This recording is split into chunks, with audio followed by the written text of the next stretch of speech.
What is going on, friends and friends of friends? Today I want to talk to you about bending over. You may call it bending over, we're going to call it a hinge. I want to talk to you about it because we do it every single day, and if we don't understand how to properly bend over or hinge, our risk of injury doing the littlest shit rises. Okay, picking up our kids, picking up laundry, loading the dishwasher, picking up something as small as a piece of paper off the floor, or days like today where it's just snowed out, shoveling. Okay, it's these little stupid things that I hear so many times. Oh, I hurt my back picking up the laundry, it feels so stupid. It's because we are unable to understand what it means to have a neutral spine, create it, and then maintain it through a movement pattern. So that's why we teach the hinge here. That's why we load the hinge, because through our lens of move better, move stronger, feel stronger, we are prepping you for the real world to go out and not get hurt. So what does all that yada yada mean?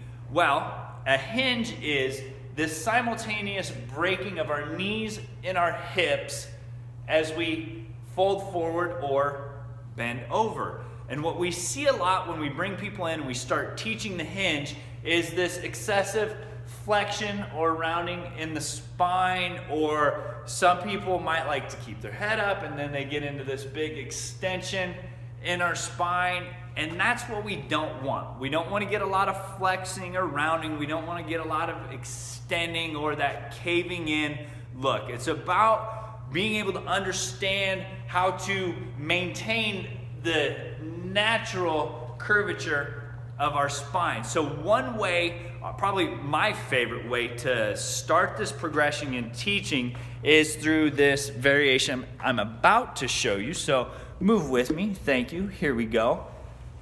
I like to take people down to their knees. So when we're on our knees, there's just gonna be fewer moving parts involved, okay? So I've got a kettlebell here, and what we do, if you're in flexion here, we're gonna give you the kettlebell, you're gonna set it behind your back, and then we're gonna cue you just to squeeze the shoulder blades and engage the lats. Okay, that's gonna take you from this flexed upper back to this nice neutral spine, long spine. From here, to teach the hinge, we just cue you to push the kettlebell back over your heels as you reach the crown of your head away from your hips.